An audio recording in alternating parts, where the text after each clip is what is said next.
What's up, guys? My name is Elias, and I officially turned 30 this May. So, as a huge comic book fan and a lover of comic book movies, I decided to watch, review, and rank every single live action, theatrically released Marvel and DC film dating as far back as the 1950s to now in this series that I like to call The Road to 30.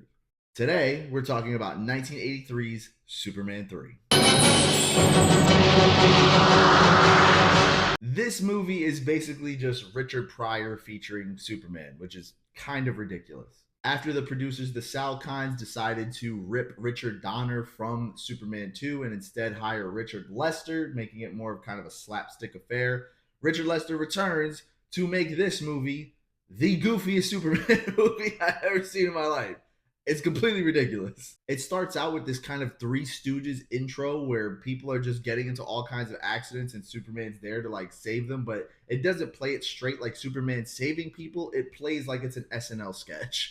And adding on to the ridiculousness is Richard Pryor, who should be a great standout in any comic book movie or just movie in general. And instead, in this one, he takes the spotlight up away from Superman, mind you, in a Superman movie, and he does some of the worst improv I've ever heard in a movie. And he's one of the villains. He's not even a good guy. I mean, he turns out to be good in the end, and he kind of, helps Superman save the day. But he's grouped up with this like dollar store Lex Luthor, who has this sister who ends up becoming this like blue cyborg lady. Like I'm just like I don't know what's going on here. So on top of the terrible villains and their very terrible plot to become this conglomerate of coffee grounds in the world to be rich and take over. Look, I'm all over the place because this movie is all over the place, okay? But perhaps the best part is after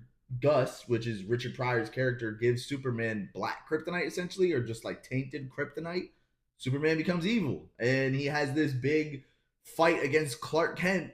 It's supposed to be an eternal fight, but obviously it's played out physically so we can see it. And he's in a junkyard and they're fighting each other. This evil Superman has been taking shots the whole movie and having relations with other women. Like it's crazy. And then finally, when Clark Kent beats Superman, that's when that whole third act happens, where you see like a video game screen essentially of Superman flying through the chasms, the canyons, just to get to the bad guys. And it's all just incredibly ridiculous. But at the end, this is probably the best part of the whole movie, in my opinion. Through when Superman was evil, he was kind of just being a d-bag more than being evil and like killing people and stuff. So at some point, he goes to Italy to the Tower of Pisa, and he like straightens it up because the Tower of Pisa is supposed to be leaning and crooked.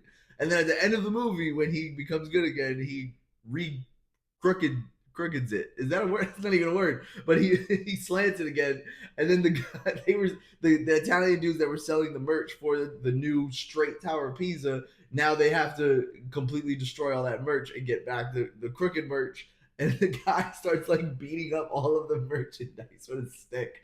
That's the best part of the whole movie. Okay, everything else is just garbage. Overall, I'm putting this in the C- tier on my rating scale. That's a 1.5 out of 5 or a 3 out of 10. And that's simply because this was just a Superman movie that did not need to be made. This is more of a Richard Pryor movie than a Superman movie. This is slapstick humor to the max. This is the worst of what MCU can do, essentially, because it's just joke after joke after bad joke after an action piece after something weird happening after the hero having a internal crisis. That's it. It goes all over the place. And for Superman to have to fight this weird cyborg lady at the very end, and he's getting wired up by the computer, it's ridiculous. I don't want to talk about it anymore. It's a dumb movie. I don't like it, and them to brace. But that's it, guys. If you enjoyed this video, remember to hit that like button and get in my comments with your thoughts on 1983's Superman 3. And let me know which movie you're excited for me to review next, Marvel or DC. Until next time, guys, take care and God bless.